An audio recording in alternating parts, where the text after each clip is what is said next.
International, toujours plus près de vous.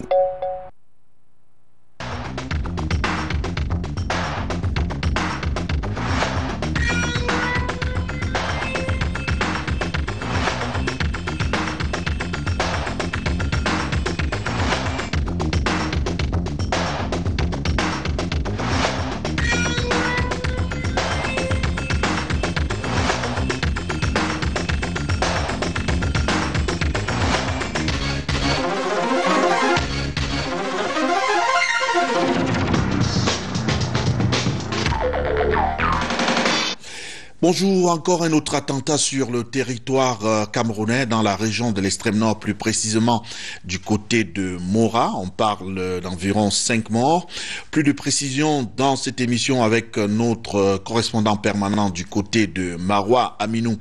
Et puis nous parlerons naturellement des sujets consacrés à Canal Presse de ce jour. Voici le sommaire par Ghislain Pierre Essonneau.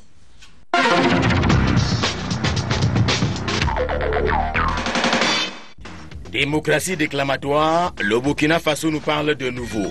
Alors que l'on célébrait mardi la journée de la démocratie, le pays des hommes intègres est rentré dans un tournoi de coups de force. Et au Cameroun, pays de nos ancêtres, le syndicaliste Jean-Marc Bikoko a été mis en garde à vue administrative. Deux cas de figure pas similaires, mais qui tordent au moins le cou à la CADEC, la Charte africaine de démocratie et de gouvernance que les deux pays ont largement ratifiée. Dans ce puissant texte, en son article 25, alinéa 5, la modification constitutionnelle équivaut à un changement anticonstitutionnel des gouvernements. Mais ici comme là-bas, les considérations politiques ont hélas parfois pris le pas sur les considérations juridiques. Et les diplômés d'Ngouaikele, un peu en chômage au Cameroun, pensent que c'est le fait de la longévité au pouvoir de certains chefs d'État qui y sont depuis l'avènement de la démocratie. À cela, il faut ajouter le déficit de maturation démocratique d'une société civile quelque peu lente à s'approprier les droits civils et politiques. Et comme les dirigeants en sont conscients, il arrive que les chefs d'État démocratiquement et légitimement élus négocient avec les poutistes. Dans ce cas, dites-moi si Maurice Kamto a raison ou pas de penser que chez nous, la démocratie est d'abord un problème avant d'être une solution. Dites-moi aussi si l'Union africaine utilise assez la contrainte par corps. FIFA, c'est pas encore fini. Jérôme Valk, lui aussi, a été démissionné. Le secrétaire général de l'instance fêtière paye ses tentatives de vente illicite des titres d'accès au stade lors du mondial brésilien. Mais au-delà du foot, la FIFA étale un rapport de force depuis que les États-Unis d'Amérique ont décidé de la réguler, tant elle est devenue une instance très puissante. Cette puissance, on l'a souvent vu par le passé, quand le même Valk avait menacé de suspension le Cameroun. Monsieur Propre, en ces temps-là, connaît en ce moment une déchéance qui devrait se répandre en temps normal sur tous ses affidés du monde. Et les jaloux d'ici citent régulièrement le nom de Tombi Aroko. Et maintenant que les écuries d'Ojas sont démantelées à la FIFA, quitte du Cameroun et de son comité de normalisation. Comité de normalisation et Tombi Aroko sont-ils affidés? Si oui, entendent-ils? Sinon, quel est l'enseignement à dégager? Je vous propose à ce sujet qu'on se tienne à l'affût. Cette émission est un rendez-vous hebdomadaire. Elle est diffusée en direct et simultanément sur Canal 2 International, sur la radio Sud FM et sur la toile à l'adresse internet www.canal2international.net. Canal Presse, voici une émission qui donne un sens à l'actualité. Bon appétit à tous.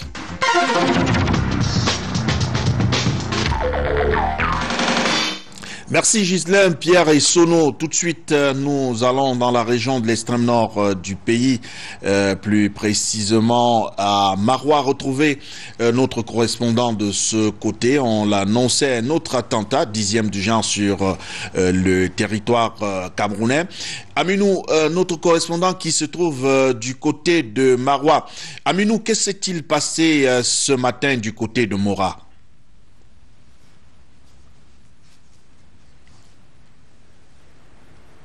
Allô, Aminou? Aminou, tu écoutes? Allô, Aminou? Voilà quelques petits problèmes de liaison avec Aminou qui se trouve du côté de Maroua, notre correspondant permanent de ce côté. Nous l'avons finalement en ligne. Aminou? Allô, M. Bouba? Oui, Aminou, nous vous avons un repérage. Ce n'est pas le retour de la région de l'extrême nord. Dans le Maïs Sava, à Mokolo précisément, l'extrême nord vient encore d'être frappé par le secte Boko Haram. Et nous sommes à Mora, effectivement, que des kamikazes ont frappé la ville de Mora ce matin, que 2 kamikazes quittant de Amtide seront les informations que nous avons reçues, seront nos sources, qu'en quittant de Mora, ils sont arrivés juste au niveau du quartier dans la ville de Mora et un policier sortant de sa maison, habitant dans le quartier, a suspecté les deux personnes et il les a interpellés au moment qu'il les demandait en Kanuri, puisqu'il parlait bien la langue Kanuri, et en ce moment-là que les dés ont explosé et le policier lui-même il est mort et avec 5 passants sur la route, sur la piste. Et pour l'instant, nous avons le bilan de 5 morts et quelques blessés qu'on attend peut-être le bilan provisoire d'un moment à l'autre qu'on n'a pas pour l'instant. Et que la ville de Mora, comme aujourd'hui c'est le jour du marché, vous savez que dimanche c'est le jour du marché de Mora, et à partir de là que beaucoup soupçonnaient peut-être ces personnes partaient vers le marché de Mora pour peut-être aller exploser leurs charges. Mais Dieu merci, c'est vrai que nous avons eu quelques morts, mais peut-être s'ils arrivaient au marché de Mora, on allait arrêter plus. Bon Dieu merci, on est arrêté au niveau de 5 morts pour l'instant. Merci Aminou, je compte vous retrouver d'ici à la fin de ce programme pour avoir plus de précisions sur la réactivité, si vous voulez, de nos forces de défense qui ratissent déjà ce secteur. On vous aura d'ici à la fin de ce programme. On revient sur ce plateau pour accueillir à présent nos différents panélistes. Sosten Médard Report, bonjour, bienvenue. Oui, bonjour et bonjour au public de Canal du International. Alors, vous avez accueilli comment cette nouvelle, un autre attentat sur le territoire camerounais? Toute notre gratitude à l'endroit de la famille du policier mort en mission. C'était une mission et de façon très brave. Notre gratitude aussi à l'endroit des autres victimes. Vous le savez très bien, ça fait 68 semaines que le chef de l'État camerounais a déclaré la guerre à un groupe terroriste, bon, je ne me pas le nom ici, sur le perron de l'Élysée. Et depuis lors, nous sommes pratiquement sur la défensive. Beaucoup plus sur la défensive que en position d'attaque. Donc nous subissons et on n'attaque pas. Et vous savez, en matière de guerre, quoi qu'on dise, quand vous êtes uniquement sur la défensive, c'est très compliqué. Et surtout lorsque le mode opératoire de ceux qui vous attaquent est hybride. Donc, il est à la fois... Parfois, ils utilisent des moyens apparemment conventionnels, mais très souvent, c'est l'embuscade, c'est cela. Et nous remarquons que cet attentat, c'est le jour du marché, et c'est aussi pratiquement au lendemain, quelques heures après, des images, dit-on, d'un certain monsieur qui s'appelle Shekawa Abubakar, qui a parlé de son organisation, et il se dit vivant. Il a parlé du Nigeria, il n'a pas parlé du Cameroun. Donc, nous sommes dans cette posture-là, qui est à la fois politique et en même temps intellectuelle. Les gens, ceux qui commettent les actes chez nous, ne signent pas encore. Ils ne revendiquent pas. Cela veut dire que des questions demeurent de façon très logique sur cela. Tant que l'identification de ces personnes-là n'est pas encore claire, il y a un problème. Il y a un problème, vous savez, c'est un peu comme la maladie. Tant que, en fait, on confond entre des agents pathogènes, entre l'agent du paludisme et celui de la fièvre typhoïde, il y a de forts risques que, en voulant vous soigner d'un paludisme, alors que vous souffrez de fièvre typhoïde, que vous en mourriez quelques temps seulement après. Donc, faisons encore des efforts et surtout, travaillons avec les populations locales davantage et surtout aussi, les politiques camerounais, notamment ceux qui nous gouvernent, qui avaient déclaré qu'une certaine secte islamiste était chez nous et à l'Assemblée nationale. Ils n'ont jamais rendu gorge à la nation camerounaise, encore moins à la représentation nationale là où ils se sont adressés aux Camerounais. Ils ne disent rien, ils pensent que c'est un secret d'État entre eux et le prince. Ah ben non, toutes les informations nous font croire que Paul Biya, comme le cas de l'armée récemment, ne reçoit que des informations tronquées à son niveau. Il va falloir directement agir. Merci, Sosten Médard, Liport Njoya Moussa, bonjour, bienvenue. Bonjour Bouba, bonjour à vos téléspectateurs. On reste dans le cadre Boko Haram, Amnesty International qui parle d'un rapport des violations des droits de l'homme par l'armée camerounaise et Boko Haram. Que vaut un tel rapport selon vous? Bon, ces rapports, il vaut comme tous les rapports, c'est un mécanisme d'alerte. La société civile, qu'elle soit nationale ou internationale, est dans un rôle de chien de garde. C'est-à-dire qu'elle est là pour encadrer les différentes autorités, les décideurs, les officiels d'un pays, pour qu'il n'y ait pas de débordement. Et c'est pour cela que son point de vue est toujours intéressant. Mais le problème avec ces rapports, souvent, c'est comme celui d'International Crisis Group, c'est qu'ils sont faits avec des difficultés, une certaine superficialité. Vous savez que soit International Crisis Group, dont le rapporteur est installé au Kenya. Moi, j'ai rencontré les rapporteurs d'Amnesty International lorsqu'ils étaient ici. C'était à la faveur des tractations pour la libération de Gérard Philippe Kusimepu, qui avait été enlevé à Douala par les services de la gendarmerie. Et j'avais vu la manière avec laquelle ils faisaient leur rapport. C'est beaucoup de lectures de journaux, un peu de déplacement sur le terrain. L'autre problème également, c'est le déficit de transparence de l'État camerounais. Parce qu'il est mentionné dans le rapport que toutes les lettres adressées à l'État camerounais en vue des compléments d'information sont restées lettres mortes. Et c'est ça le problème chez nous. Quand vous travaillez même, vous avez suivi Linjombo a été interpellé dans le Grand Nord alors qu'il faisait un travail pour le PNUD, etc. Quand vous engagez un travail scientifique, vous allez au ministère de la Défense, personne ne veut vous donner l'information. Vous écrivez aux autorités, personne ne veut vous répondre. Du coup, les gars ont une seule source d'information avec les insuffisances qu'on peut avoir. Donc vous avez beau maintenant convoquer des conférences de presse comme ce qu'a fait Issa Chiroma Bakari, mais ça n'arrange pas. Le rapport il est déjà là. Combien de personnes regardent la CIATV à travers le monde? Or, le rapport d'International Crisis Group est vulgarisé dans les 169 pays membres où l'organisation est installée. Alors, là maintenant, vous allez essayer de rattraper pour rassurer votre opinion publique, mais à l'international, le mal est déjà fait. Donc, les autorités camerounaises doivent apprendre que lorsque vous êtes là, arrêtez de vous gargariser, vous dites, moi je suis colonel, j'ai besoin de me reposer, vous me demandez, vous voulez faire quoi avec? Arrêtez de balancer ces réponses aux gens. Et sachez que vous êtes là, vous avez une obligation d'information des populations sur ce qui se passe. Donc, pour terminer là-dessus, on va reprocher ce qu'on peut reprocher à International Crisis Group et à Amnesty International, mais c'est également de la faute des gouvernants camerounais qui sont totalement fermés en termes d'information. Et Amnesty le rappelle même dans le rapport, l'absence de reddition de comptes et de transparence dans cette guerre. C'est ça le plus grand problème. Et revenant aux bavures, etc., il est clair, c'est ce qu'on appelle le dilemme juridique dans la lutte contre le terrorisme. Est-ce qu'on peut appliquer le droit international humanitaire dans le cadre de la lutte contre le terrorisme? Les points de vue sont un peu ambivalents. C'est pour ça que Bush, dans le cadre du TSI, tribunal spécial irakien, avait créé la notion de combattants non conventionnels. Ils disaient, eux, les traités de Genève ne pas appliquer à eux. Il faut trouver une certaine manière de résoudre leurs problèmes. C'est pour ça qu'ils ont créé les prisons clandestines.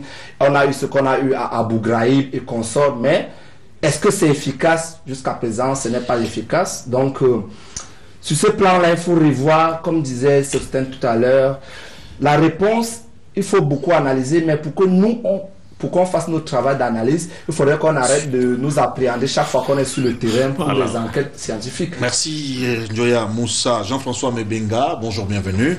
Bonjour Bouba, bonjour à vos millions de téléspectateurs.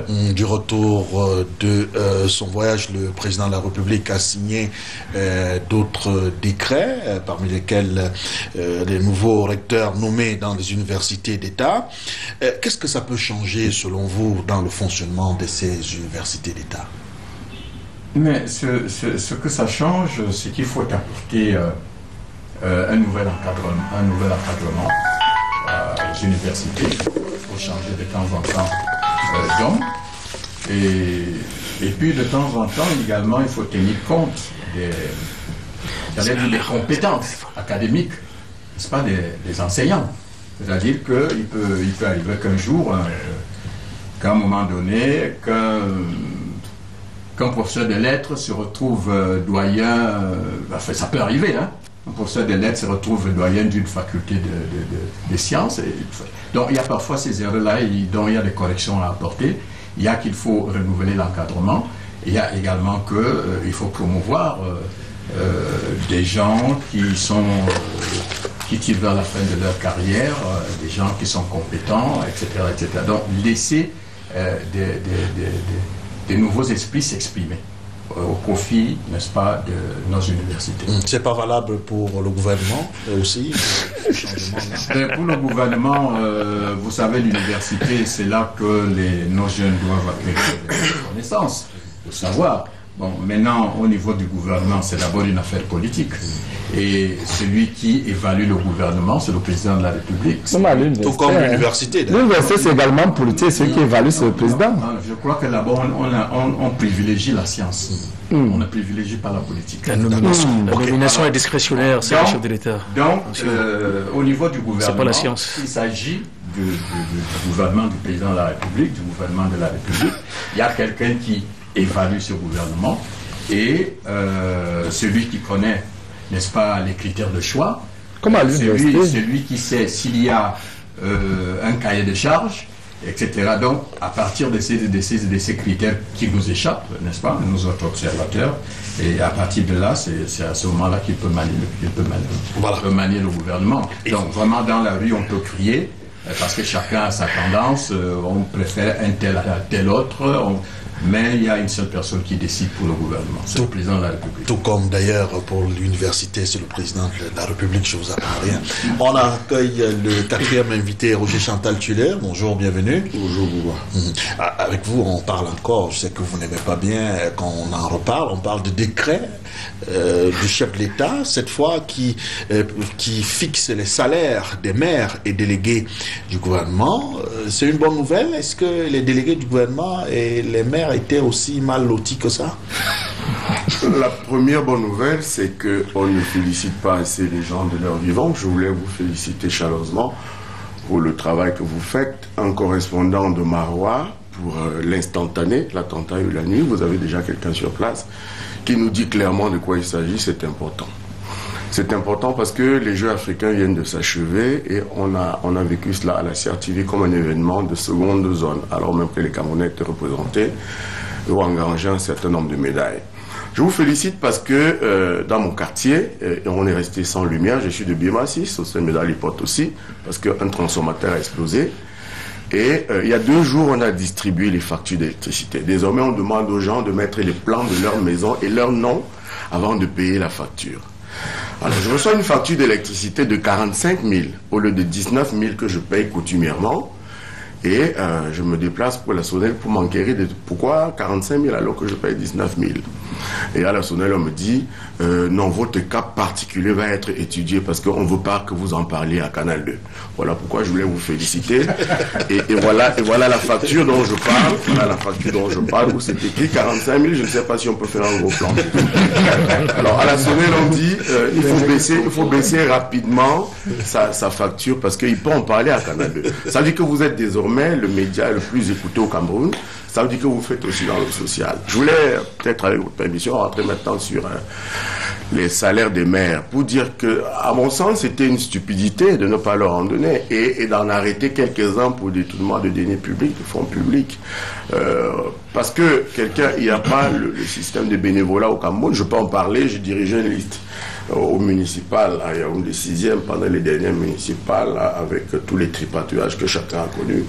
Mais il s'est posé un problème précisément de gestion des fonds. D'où vient l'argent que les maires, l'équipe sortante, ont engagé pour leur campagne? Comment peut-on travailler sereinement quand on n'a pas de salaire? Pour le cas de... J'ai suivi une diatribe de ses propres conseillers et de certains maires de Douala dans une chaîne concurrente à la vôtre où des gens demandaient qu'est-ce qu'un délégué du gouvernement peut bien faire avec 52 milliards. C'est le cas de celui de Douala. Je voulais préciser qu'un milliard, c'est 1000 millions. Et que qu'est-ce qu'un délégué peut faire avec 52 milliards quand la ville est dans un tel état de délabrement? Alors, salaire, oui, salaire. Salaire pour salaire, salaire des soldats.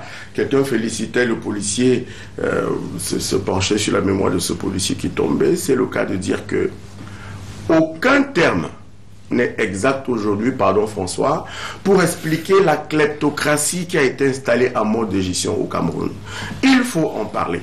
Comment peut-on détourner l'argent des gens qui ont donné leur vie Comment peut-on compléter ces choses et raconter des histoires que l'argent était entre Addis Abeba et Yaoundé? Le président Biya, qui a tous les renseignements, a frappé ces gens-là. Il faut que tout le monde qui était dans la ligne soit frappé. On ne peut pas s'arrêter qu'à quelques intermédiaires. C'est pour ça que le remaniement, à mon sens, est plus que nécessaire aujourd'hui. Pardon, Jean-François. Merci. Merci, Roger Chantal. Tu es le 5e et dernier invité. Abdourahmane, bonjour, bienvenue. Bonjour Bouba, bonjour à tous et surtout à tous les supporters et sympathisants d'Étoile Filante de Garoua et à tous ceux-là qui croient à la résurrection de notre club chéri.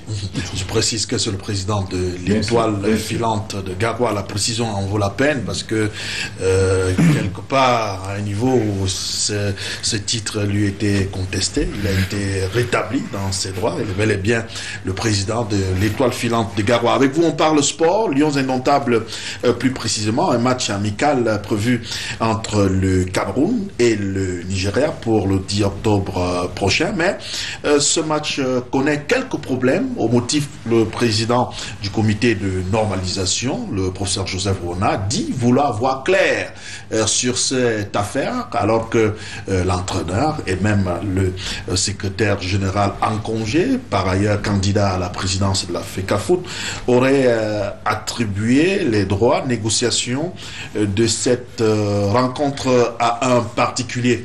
Il s'agit de quoi exactement? Mais écoutez, je ne saurais vous le dire.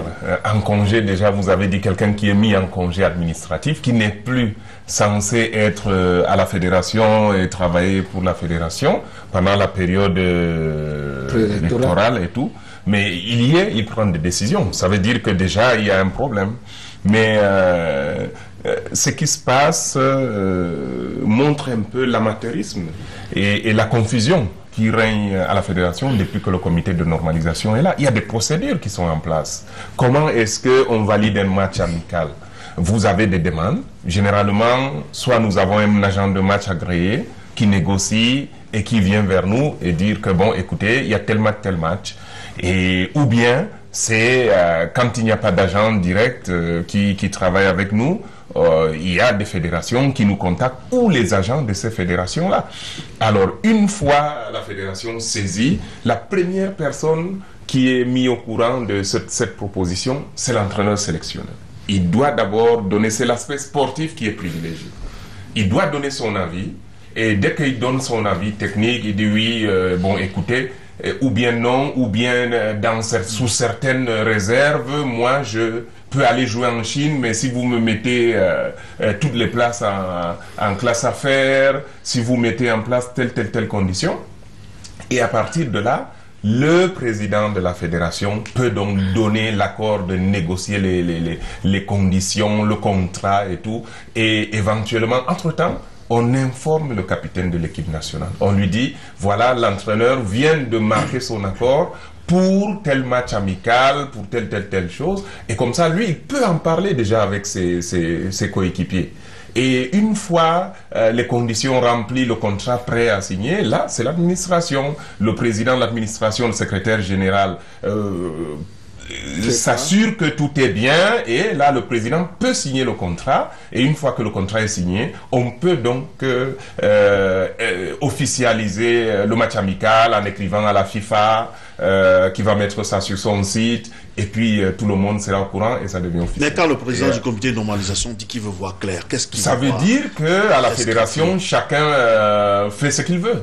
C'est tout simplement ce que ça veut dire. Alors, quand on voit la place qu'occupe notre football et quand on voit qu'on est en période de normalisation depuis plus de 2 ans pour mettre de l'ordre dans cette fédération, on voit bien qu'il y a des gros problèmes et qu'on n'est pas sorti de l'auberge. Et c'est pour ça que nous continuons de dire que si tout ça a été engagé, c'est pour qu'on ait une vraie fédération, une nouvelle fédération, mieux structurée, profondément réorganisée. Et ce n'est pas le cas. Ce n'est manifestement pas le cas et c'est pour ça que moi je dis cette période de normalisation n'aura servi à rien. Il va falloir prolonger un peu des choses et vraiment faire ce travail qui n'a pas été fait depuis 2 ans et qui a ruiné notre fédération. Comment comprendre également, on sort de là, une situation un peu ambiguë concernant le poste de responsable administratif d'équipe nationale qui par ailleurs a été transformé en responsable de la logistique. Est-ce que les deux vont de pair ou alors se complètent? Bon, écoutez, ça aussi c'est un problème d'organisation. En réalité, il faut une structure pour gérer les sélections nationales. À l'intérieur de cette structure-là, vous avez quelqu'un qui est à la tête, mais vous avez en bas des personnes qui s'occupent des volets bien déterminés. Par exemple, la communication, il y a quelqu'un qui s'occupe de la communication, il y a quelqu'un qui s'occupe de la logistique en général, ou bien vous pouvez séparer, prendre quelqu'un aussi également qui va s'occuper des voyages, des questions liées au voyage, parce qu'il y a une logistique aussi pour les déplacements. Comment ça se fait? Il y a quelqu'un qui s'occupe uniquement des équipements des Lions. Parce que là, il y a quand même, il y a une petite expertise à avoir quand même pour apprêter le matériel, savoir qu'est-ce qu'il faut faire à la veille des matchs, avant les matchs, comment organiser le jour du match, comment faire tout ça, comment disposer les équipements, même dans les vestiaires, et tout ça, ça aussi, il faut un responsable. Aujourd'hui, je vous prends l'exemple de la sélection du Brésil, hein, qui emploie 500 personnes à peu près. Vous imaginez, c'est une grosse machine. Il y a des gens pour le marketing, à tous les niveaux, des gens qui s'occupent des aspects les plus détaillés possibles de la vie de cette sélection. Et je pense que le Cameroun, avec l'envergure que notre sélection a, on devrait avoir une bonne organisation, même si c'est une vingtaine, une trentaine de personnes. Mais là, vous avez un chef, un roi, qui décide parce qu'il a l'onction du président de la fédération et il n'y a aucune procédure, aucune organisation au milieu et tout le monde peut faire le travail de tout le monde parce que c'est ça le problème. Et il faut définir le travail que chacun doit faire et pour ça il faut un bon organigramme bien détaillé et c'est ça le problème de notre football et je pense que tant qu'on n'a pas de bons dirigeants, de vrais dirigeants compétents, sincères vis-à-vis de ce football, on n'en sortira pas. Et c'est là le sens de notre bataille. Il faut demain permettre aux acteurs de notre football de pouvoir désigner leurs dirigeants, quitte à ce qu'ils aillent chercher ces dirigeants en dehors du monde de football. Parce que le football aujourd'hui, ce n'est pas seulement le football sur le terrain. C'est 30% le football sur le terrain. Le reste, c'est vraiment une affaire de gestion, d'organisation, de planification et de logistique, de communication.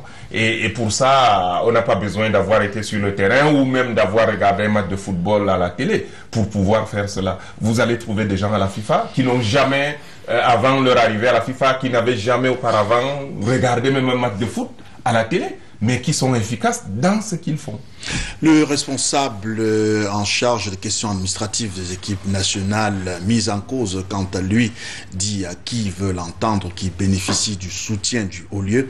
Allez donc savoir. À présent, on va prendre la revue de presse feuilletée pour vous et par nous. C'est avec Debo Harley en DB.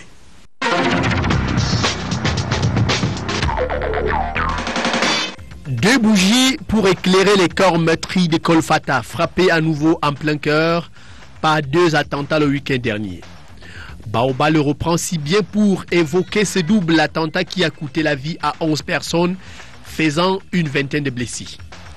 Un double attentat qui s'est produit au lendemain du retour du président de la République au Cameroun. Pour le Chantal Biya, ci-devant ont regagné la capitale. Hot News parle du retour du chef des forces de défense, un retour triomphal du sapeur-pompier selon la tribune de la Forêt, au regard de l'actualité importante qui met le Cameroun au devant de la scène.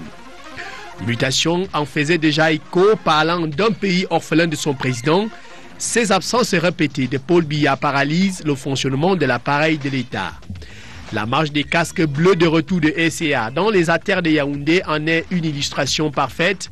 À propos, le journal parle de nouvelles révélations sur la pompe de discorde qu'elle a prime. Reprenant Jeune Afrique, les autorités camerounaises ont traîné à accepter que l'Union africaine vire l'argent directement dans les comptes des soldats. Des soldats qui cette semaine ne cachaient pas leur volonté de redescendre dans la rue s'ils ne percevaient pas la totalité de leurs primes. Et mutation de s'interroger sur l'échelle des sanctions après ce mouvement d'humeur, des hauts gradés proposent la tradition des soldats en colère devant le tribunal militaire pendant que d'autres voix appellent à punir les responsables du ministère de la Défense et les officiers supérieurs. Des officiers clairement identifiés qui sont en voie d'être révoqués selon le Point Hebdo, mais, dit le courrier d'Olivier Mbélé, le président de la République du Cameroun serait en colère contre le ministre de la Défense dans la gestion de cette crise. Émergence parle d'un éventuel remaniement ministériel. Le Progrès Info donne déjà quelques noms des ministres qui vont tomber dans ce remaniement. Pour les Perviers, c'est un d'entre eux dont les mandats d'arrêt sont prêts pourrait bientôt séjourner à Kondengui. Paul Biya, fidèle à ses habitudes, est plutôt sorti par une autre porte en nommant les recteurs des universités. Profil de nouveaux hommes à émergence. Après les recteurs, les délégués du gouvernement, les maires et leurs adjoints, dont les salaires ont été fixés par décret du président de la République. Indemnité exorbitante selon émergence, mais le décret présidentiel coïncidait si bien avec la publication du rapport de Amnesty International sur l'armée camerounaise. L'organisation non gouvernementale dénonce de graves atteintes aux droits de l'homme commis aussi bien par nos forces de défense et la secte Boko Haram. Et comme il fallait s'y attendre, réaction du gouvernement à travers le ministre de la Communication pour Issa Chiouma Bakary, le Cameroun s'est doté d'instruments de droit au plan interne qui respectent tous les accords, conventions et traités internationaux relatifs aux droits internationaux humanitaires et aux droits humains. Économie, le Cameroun cherche 1500 milliards de francs CFA pour booster son agriculture, selon le financier d'Afrique qui a pris part au business meeting tenu à Yaoundé.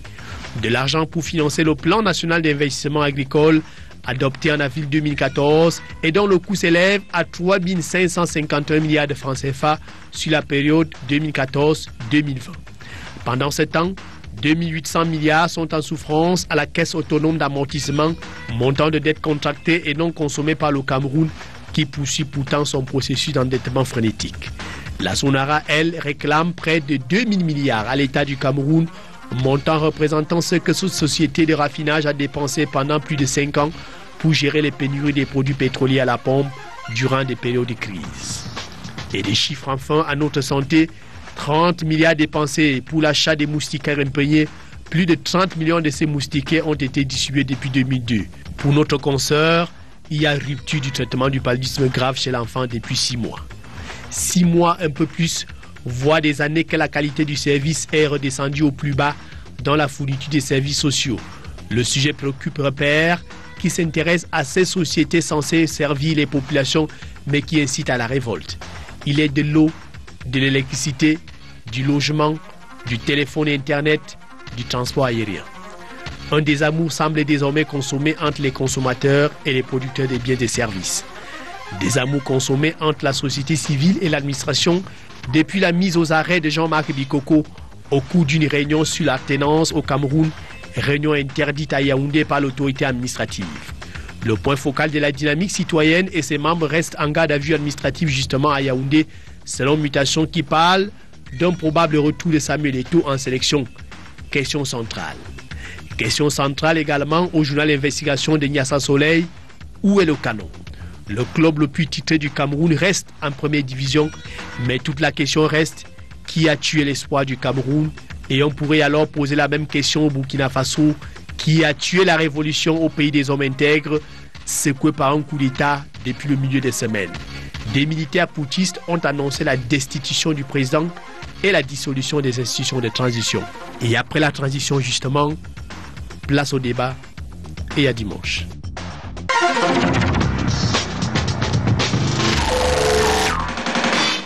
Merci Debo Harley Ndébé. La première thématique consacrée à ce débat est bel et bien Cameroun, démocratie. Quel bilan 25 ans après? Moi je pose la question, je commence par vous Ndjoya Moussa. Faut-il fêter ou commémorer la démocratie au Cameroun? Bon, pour répondre à cette question, il faut tout simplement traduire le contexte dans lequel nous avons vécu ce 15 décembre, qui est la journée internationale de la démocratie. Dans le cadre des pays d'Afrique, surtout d'Afrique noire francophone, un ensemble de bailleurs se sont mis ensemble et ont lancé une dynamique qu'on appelle « Tournons la page », qui voudrait favoriser l'alternance par les élections en Afrique et qu'on évite justement ce qu'on est en train d'observer au Burkina Faso ou bien ce qu'on a observé en Tunisie, etc. Alors, un ensemble d'organisations de la société civile sont partenaires dans chaque pays. Au Cameroun, par exemple, vous avez la plateforme pour la démocratie, dynamique citoyenne et consorts, qui sont partenaires de cette dynamique continentale-là.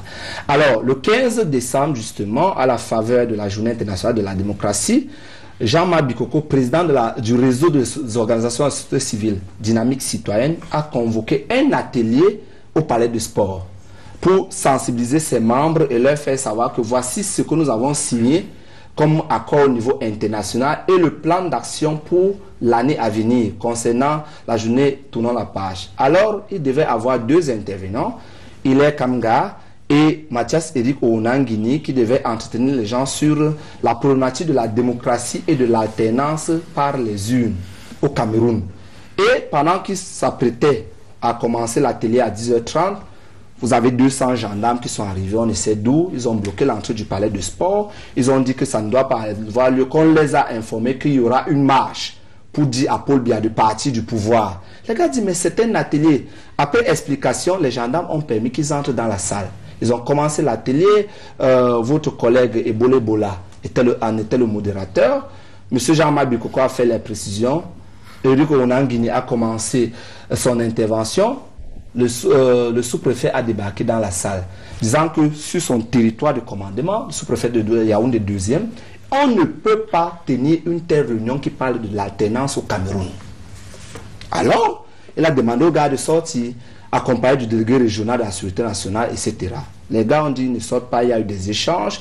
Ils sont repartis, ils sont revenus avec le A1 du Fundi. Après les échanges, on a décidé, comme vous avez vu dans les réseaux sociaux, d'attraper Jean-Marc Bikoko, de le jeter dehors. Un commissaire de police lui a donné un coup de tête dans la cour. Ça a commencé à se passer, il y a eu du bruit. Comme ils avaient des avis orange, leur opération, c'est sous le sceau orange, tournons la page, l'alternance par les élections, la problématique de l'alternance par les élections. Les autorités civiles et policières ont demandé à tous ceux qui avaient les t-shirts de les enlever. Tenez-vous tranquille, vous aviez des filles là qui n'avaient que ces t-shirts qu'on a déshabillées dans la cour du palais de sport. On les a mis nus. Des filles? Des filles, parmi lesquelles l'une des filles de Jean-Marc Bikoko qui s'appelle Adélaïde Bikoko. Qu'on a nus, on les a molestés tous. On a mis dans le cas, je vais rapidement parce qu'il faut le savoir. On les a mis dans les bus, on les a amenés dans le cas de police, on les a amenés au GMI et le lendemain, on est allé au siège de Dynamique Citoyenne, là où se tenait la réunion de la coordination nationale. On a appréhendé les Jean-Baptiste Sipa et Lengaba. Et ils ont été libérés dans la soirée. Mais ce mercredi 16, on a notifié une détention préventive de 15 jours à Jean-Marc Bikoko. Alors que la détention administrative de 15 jours n'a lieu que dans le cadre de la lutte contre le grand banditisme et que les 15 jours prévus dans la loi du 23 décembre 2014 portant répression du terrorisme, c'est le commissaire du gouvernement qui signe cela. Dans l'un ou l'autre cas, la procédure n'a pas été respectée. C'est pour cela que les organisations de la société civile et certains activistes, parmi lesquels moi, nous nous sommes réunis le 17 et on a décidé de lancer une coalition pour la libération de Jean-Marc Bikoko. Et voilà le contexte dans lequel Bouba, si vous me permettez de terminer, dans lequel on célèbre la démocratie au Cameroun. Ça fait 6 mois qu'on nous a interdit de tenir une discussion qu'on appelait régulièrement la grande palabre. Les sous-préfets de Yaoundé ont interdit. On ne permet plus la moindre discussion ou le moindre débat. Au sortir des émissions, les panélistes sont régulièrement interpellés dans notre pays, parmi lesquels mon ami Eric Fouet, qui a vu la CEMI débarquer un jour à Magic FM pour l'appréhender parce qu'il a parlé du ministère de la Défense. Et c'est comme cela tous les jours. Donc, en même temps, vous dites que vous voulez préserver l'image de marque du Cameroun. Et dans le monde entier, on apprend que le 15 septembre, journée internationale de la démocratie, on est en train de molester les gens et emprisonner toute une famille comme la famille Bikoko qui est actuellement détenue au GMI numéro 1 à l'école de police à Yaoundé. Espérons qu'au sortir de cette émission, vous ne serez pas appréhendé Njoya Moussa. Ce ne sont pas les fous qui sont en prison, donc si nous sommes appréhendés, il n'y a pas de problème. Alors, Sosten Mesdames, comment comprendre cet agissement? Mais il faut comprendre cela par le fait que, je pèse mes mots, et je les assume, nous vivons un système de tyrannie au Cameroun. C'est la dictature. Voyez-vous, une journée aussi symbolique que le 15 septembre, qui est la célébration universelle de la démocratie. Et la loi fondamentale du Cameroun proclame, bien entendu, dans ses lignes, dans sa lettre et l'esprit, la démocratie. Et voilà que maintenant, monsieur le gouverneur de la région du centre, il est nommé, il n'est pas élu, parce qu'ailleurs, on nous écoute aux quatre coins du monde, on peut penser qu'il est élu. Ce n'est pas un élu. Parce qu'ailleurs, les gouverneurs élus cherchent plutôt à gracier, à donner la grâce à des gens qui sont condamnés à mort. Parce que parfois, jusqu'à la dernière minute, on peut juger de leur... En fait, on peut trouver qu'en fait, ils ne sont pas coupables. Monsieur le gouverneur, monsieur le sous-préfet de Yaoundé 2, je suis du MRC. Nous vous demandons, vous avez des enfants à la maison. Monsieur Bikoko n'a pas vu ses enfants depuis 5 jours. Sa fille a été molestée. Sont enfermés avec lui. Sa fille a été molestée devant lui. Il a vu sa fille nue devant lui. Nous sommes les Africains. Veuillez immédiatement, et de façon, si vous êtes des personnes d'honneur, libérer cette personne.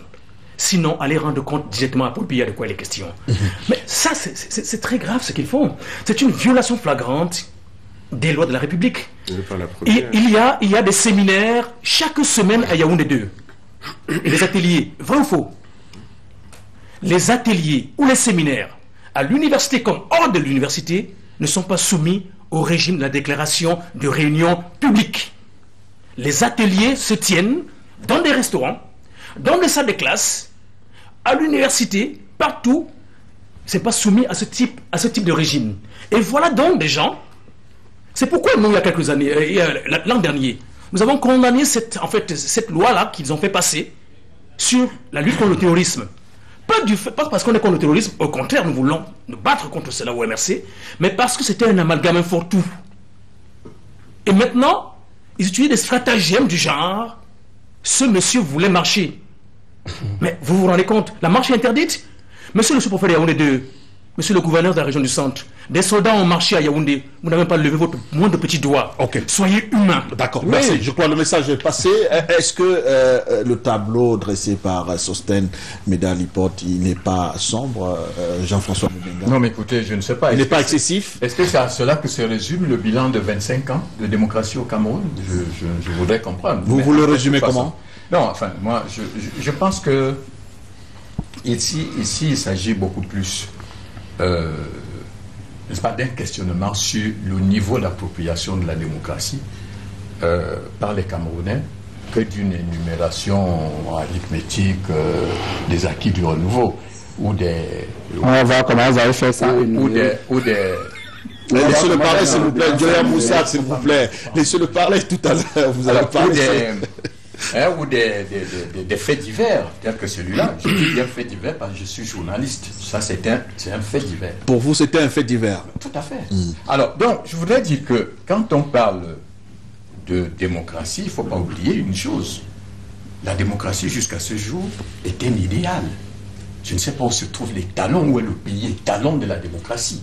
N'est-ce pas? Qui doit nous servir de référence. Il y a les standards. Tous les pays... Non, il y a l'essentiel. Il y a des standards. Il y a l'essentiel. Je dis bien qu'il y a l'essentiel. C'est-à-dire que dès lors qu'il y a partage de pouvoir, dès lors qu'il y a des institutions démocratiques en place... Séparation, partage. Bon, donc, je dis, quel que soit le cas, il n'y a pas... La démocratie continue d'être un idéal. Et je vais vous citer deux personnalités.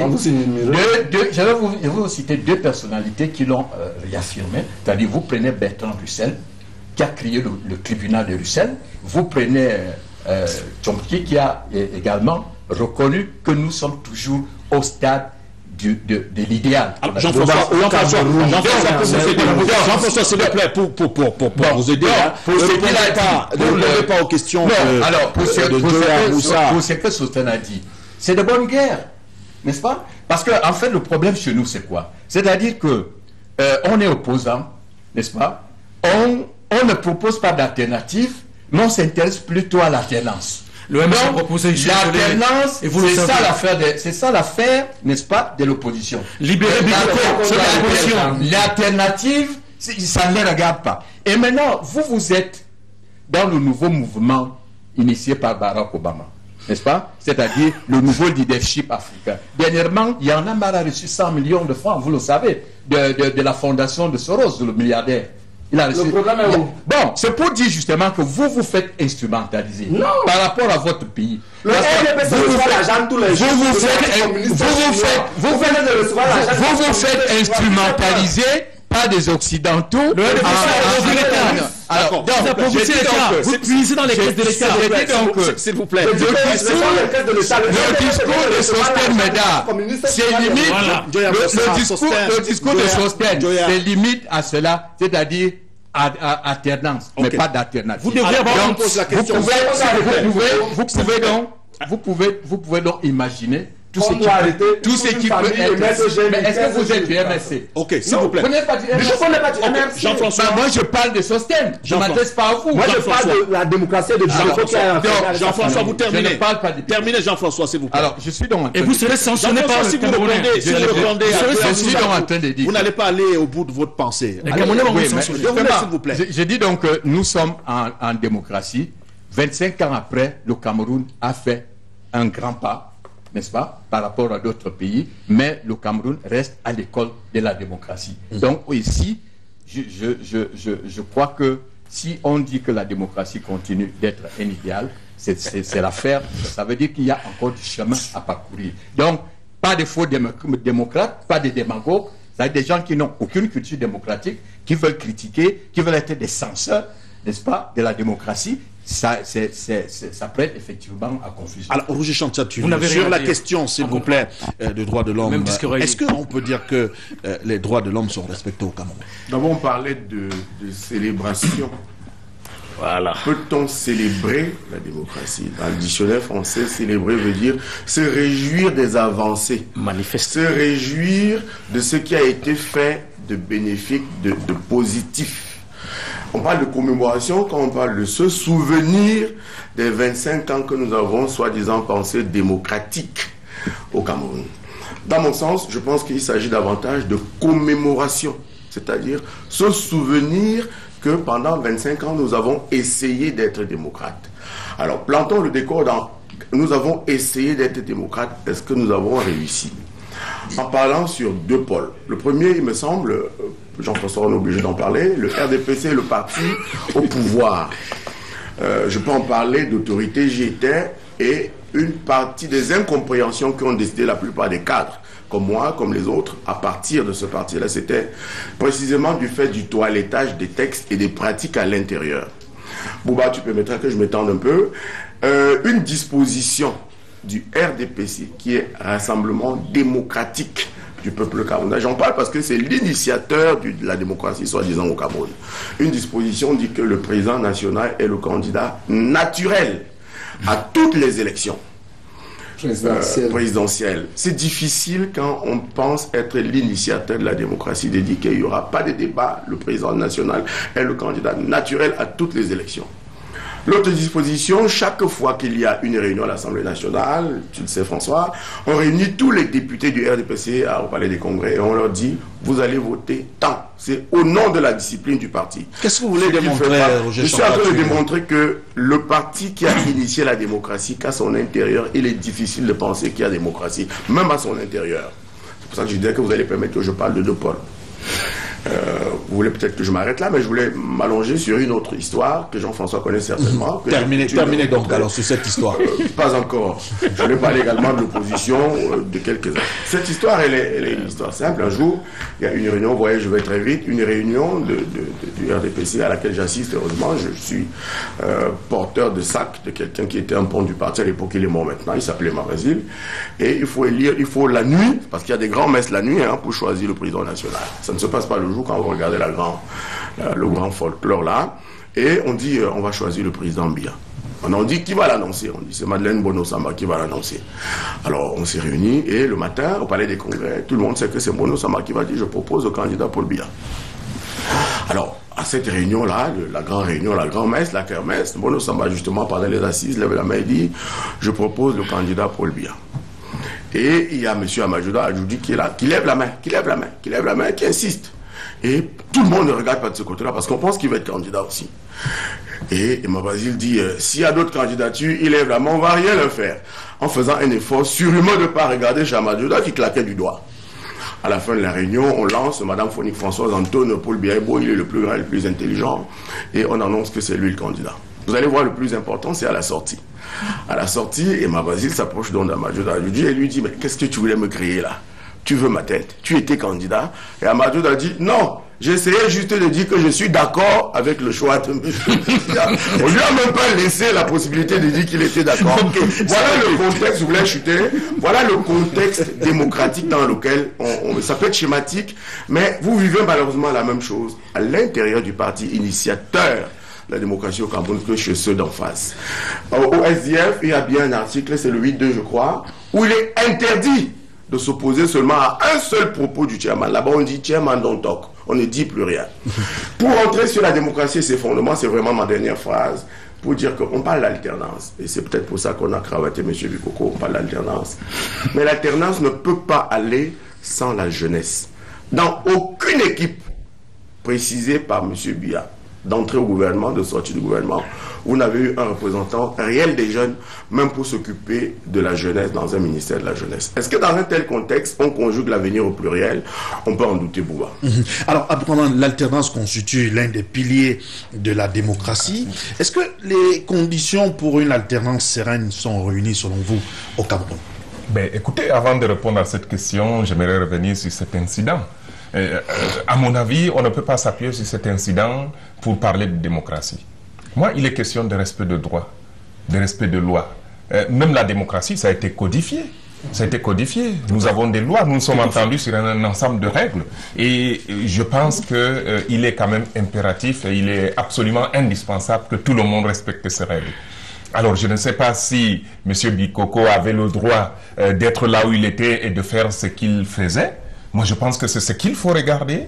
Et donc, à ce moment-là... Il s'agissait d'un atelier. Sosten l'a dit, peut-être tu l'as... J'arrive, je ne suis pas... J'arrive, non. Je ne suis pas en train d'aller dans un sens ou dans un autre. Moi, je voudrais seulement dire que ce n'est que ça que nous devons, le respect de la légalité républicaine. Chacun doit agir dans le cadre légal qui est là, et moi je ne vais pas rentrer parce que je ne sais pas exactement, vraiment, je ne connais pas les tenants. Voilà, s'il était dans la légalité, je pense que on devrait tout au moins sanctionner les gens qui ont posé ce genre d'acte, parce que je pense que nous avons besoin, avant tout, avant le concept de démocratie et autres, nous avons besoin d'un pays qui a des règles, et ces règles doivent être respectées, mais vraiment par tout le monde, quelles que soient les opinions des uns et des autres. Nous devons avoir les mêmes droits et les mêmes devoirs. Et je pense que ce sont les principes fondamentaux d'un État moderne. Je pense qu'il est très littéraire et très théorique. Moi, je parle en praticien, Soten me donne l'hypothèse aussi. À Yaoundé, il est interdit de faire campagne dans les camps militaires. À Yaoundé 6e, où j'étais tête de liste, il y a le camp militaire de Billy, il y a le quartier général, il y a l'école de guerre. C'est 9000 électeurs que vous n'avez pas le droit de mobiliser. Et quand on vote là-bas, il n'y a pas de scrutateur. C'est un seul qui compte les bulletins. Il n'y a pas de démocratie sans élection. Ils étaient 17 000. Tu as raison, ils étaient 17 000. Il n'y a pas d'élection. Pour revenir maintenant à la démocratie, qui n'est pas seulement synonyme d'affernance politique. On est d'accord. Mais qui est élection libre. On est d'accord. Ouais. On est d'accord. Mais vraiment, ça, vous prêchez, je ne sais même pas, vous enfoncez une porte ouverte.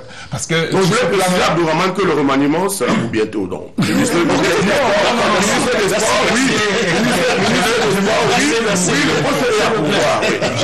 vous dire une chose. Quelle que soit la défense que vous pouvez, il est difficile de vendre les œufs pourris, même si vous avez fait un très bon match. Je pense que. D'accord. Vous avez quand même. Sur mon raisonnement. Je vous ai dit, vous me prenez sur mon raisonnement. Je vous dis, si ces gens-là, ils ont respecté les règles, s'il vous plaît. Écoutez, je pense aussi la démocratie, c'est de pouvoir, c'est la pluralité d'opinions. Je vous dis, si ces messieurs ont respecté les règles mises en place, ben, il faudrait qu'on sanctionne des gens qui sont venus les perturber ou bien qui sont venus les arrêter. On est d'accord sur ça. Mais maintenant, pour revenir à la démocratie, je dis, ce n'est pas seulement synonyme d'alternance politique.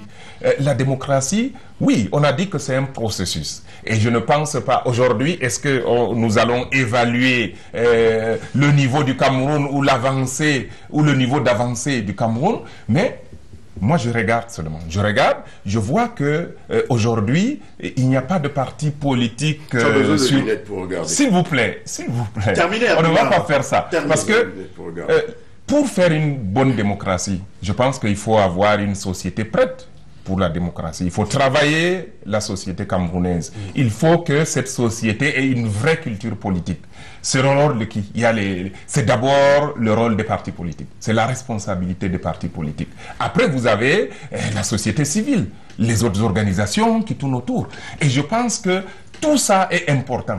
Mais maintenant, je pense que la première des responsabilités aujourd'hui, après 25 ans, c'est écrit dans la Constitution. Monsieur Abdourahmane, vous connaissez sans doute beaucoup le football. Je ne peux pas laisser passer ça.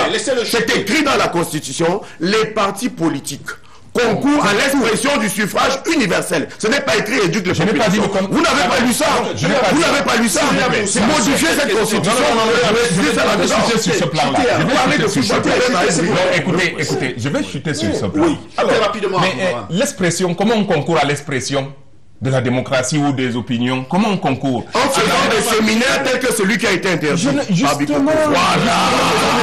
Écoutez, tel que celui qui a été interdit. Je n'ai jamais dit 35 ans de règle et penser qu'il y a l'alternance. Ce n'est pas possible. S'il vous plaît, je n'ai jamais dit, je le répète encore, que ces gens, le sous-préfet de Yaoundé 2 ou le gouverneur, ont eu raison d'aller interrompre cette réunion. Je n'ai jamais dit ça. Est-ce que vous avez dit au début de votre propos? Non. Je l'ai dit. Non, je dis il y a des droits. Okay. On doit regarder si ce droit a été respecté. Est-ce que ça c'est un problème là? Je pense qu'il y a une responsabilité. C'est les partis politiques, y compris le RDPC, qui doivent concourir à faire en sorte que demain, il y ait une vraie expression politique pour qu'il y ait une vraie alternance. Parce que pour qu'il y ait alternance, il faut que la société, c'est les Camerounais qui doivent provoquer l'alternance. Il faut qu'ils soient suffisamment édifiés, qu'ils aient une vraie culture politique. Et je n'ai pas l'impression qu'aujourd'hui c'est le cas. Vous avez parlé des partis d'opposition. J'ai l'impression qu'aujourd'hui les piliers de démocratie au Cameroun, en dehors peut-être un peu du parti au pouvoir, c'est l'ethnie, c'est la région. Tous ces partis s'appuient et aujourd'hui, je ne parle pas du MRC. Je ne parle pas du MRC. Merci bien, s'il vous plaît. On sort de ce débat. Vraisemblablement, on va pas s'entendre. Vous prenez la parole en dernier et puis on va passer à la deuxième partie. Non, il faut préciser une chose. On parle de démocratie. De manière globale, la démocratie, c'est le règne de la persuasion et de la délibération. Ça veut dire que chaque fois que nous voulons faire quelque chose, on se met ensemble, chacun dit son point de vue sur la chose et à la fin, on délibère. Ça peut être le vote, ça peut être le consensus, ça peut être, comme on disait, l'arbre à palabre. Mais ce qui est cela veut dire que au sein de l'idée de démocratie se trouve la liberté d'expression. Quand dans un pays, la liberté d'expression est en mal, vous pouvez même avoir des changements à la tête de l'État, comme on le voit dans certains pays, la Chine, la Corée du Nord, etc. Mais il n'y a pas de démocratie. Donc, ce que je veux dire, vous exprimez pas simplement là. Je vais justement y arriver. Ce qu'il y a de remarquable, Bouba, c'est que parfois, lorsque vous préparez vos émissions, j'ai beaucoup d'amis dans la presse, quelqu'un vous dit, vraiment, si on aborde tel sujet, ça risque de mal passer. J'étais même surpris que vous abordez ce sujet-là aujourd'hui. Vous avez vu en 2008, quand on voulait modifier la Constitution, et qu'il fallait que chaque pan de la société, société civile, parti politique, la presse, etc., se prononce. Vous avez vu ce qui s'est passé avec certains de vos amis, Magic FM et j'en passe. Vous avez vu, dans notre pays encore, vous avez le délit de presse qui existe encore. Vous avez des journalistes. Parmi ceux qui étaient arrêtés justement le 15, vous avez M. Fonio Fotso qui est directeur de publication de Génération Libre, qui est encore détenu aujourd'hui au GMI. Ça ne met pas les gens tels que François Mebenga, qui est journaliste, même par confraternité, il devait s'offusquer de cela. Lorsque dans un pays, un seul parti politique a le droit au marge, un seul parti politique peut faire des motions de soutien à l'université et organiser des conférences. Un seul parti politique peut avoir accès aux médias publics pour faire ce qu'on appelle les appels du peuple, etc. Lorsque les gens sont encore molestés, bâillonnés, inquiétés, déshabillés, des filles sont déshabillées pour délit d'opinion et d'expression de son opinion dans un pays, c'est dangereux. Et je termine sur le principe de la légalité. Je donne la parole. Monsieur Abdourahmane, ce n'est pas la légalité, parce qu'il y a des mauvaises lois, c'est la légitimité. Je vous dis que les Juifs ont été internés et tués du fait de la légalité. C'est au nom de la légalité que les Noirs n'avaient pas le droit de vote aux États-Unis et que des gens étaient embastillés. C'est au nom de la légalité que des gens ont été souvent tués et massacrés dans ces pays-ci. Donc, ce qui préoccupe davantage, comme on l'a vu au Burkina Faso, quand vous êtes du côté du peuple, et c'est ça le déterminant en démocratie, la délibération populaire, c'est lorsque vous êtes avec le peuple, vous n'avez pas besoin d'avoir fait Harvard, sciences politiques à Harvard, comme Gendéré. On va venir sur un Burkina Faso, n'était pas avec le peuple, on a vu. Quand Kafando était avec le peuple, on a vu. Donc lorsque vous êtes obligé de mettre 200 policiers dans la cour, 200 policiers et 300 gendarmes dans la cour du palais de sport, vous devez vous mettre, on n'a pas besoin de loup pour savoir qu'il y a un problème. D'accord, Jean-François Bebenga, on sort par là s'il vous plaît. Est-ce que les restrictions en matière d'organisation, de manifestations publiques ne font pas reculer le Cameroun sur le plan démocratique? Oui, je voudrais rappeler une chose, c'est que nous sommes quand même en période de guerre. Ce n'est pas une période normale, celle dans laquelle nous vivons à ce jour. Et je crois que... Pourquoi vous ne pouvez pas me laisser parler, Joya? Laissez-le parler, je vous en prie. Allez-y, poursuivez. Alors, il y a donc... nous sommes obligés, c'est-à-dire de voir ces lignes... Nos lignes de liberté aujourd'hui se sont rétrécies. Pourquoi? Parce que nous devons changer de comportement social. Nous vivons dans un contexte de guerre et il y a eu cette loi. Il y a cette loi du 23 décembre qui a été adoptée par l'Assemblée, et cette loi nous amène à changer un peu de comportement. Ça veut dire que ce que vous avez l'habitude de faire, vous tenez des réunions, vous tenez des ateliers, il faut, par acquis de conscience, vous demandez au moins, ou vous demandez une autorisation, ou vous faites une déclaration. Cela ne va... Mais c'est un atelier politique essentiellement dans la rue. Joya, n'est-ce pas? Allez-y. Essentiellement un atelier politique dans la rue. Ce n'était pas à l'université. C'était pas dans la rue. C'était au palais des sports. Dans une salle de conférence. Alors, donc, c'était pas un lieu, ce n'était pas un lieu d'acquisition. S'il vous plaît. Je suis dans intellectuellement ce que vous faites. Il faut rester honnête et journaliste comme vous l'êtes. Si vous ne voulez pas qu'on continue, on sera obligé de mettre un terme à ce débat. Si vous continuez, on sera obligé de mettre un terme à ce débat. Si vous continuez. François, je dis donc pour chuter, je voudrais dire une chose. Je voudrais dire que nous devons, effectivement, nous savons qu'en fait, le président de la République aurait pu déclarer l'état d'exception. C'est-à-dire que les libertés... Les libertés de non-violabilité du domicile, les libertés d'expression et autres, on aurait pu mettre tout cela, n'est-ce pas, sous une cage. Mais on a quand même laissé la place. Alors, donc, ce pour dire qu'en matière de journalisme, monsieur, la déontologie et aux journalistes, c'est que le serment d'Hippocrate aux médecins. Donc, si tu ne respectes pas ta déontologie, eh bien, je peux compatir à votre peine, mais si vous vous êtes trompé, je ne peux pas vous soutenir dans ce sens-là. D'accord. Roger Chantal, tu n'as pas l'impression j'avais l'impression d'être un peu bâillonné. Vous avez abondamment parlé sur la question. Vraiment, en 30 secondes. Je voulais chuter. En 30 secondes. 30 secondes, elles sont passées, Bouba. D'accord, allez-y donc. Donc, pour dire une chose simple, c'est notre pays. D'ailleurs, il me semble que c'est même le thème du jour, hein, ça devrait l'être. 25 ans de démocratie ailleurs. Combien ici a des démocraties effectives? Les sujets centraux au Cameroun aujourd'hui, c'est: est-ce que le peuple vit avec son État? Est-ce que le peuple incarne son État? Est-ce que le président Biya a encore son peuple avec lui?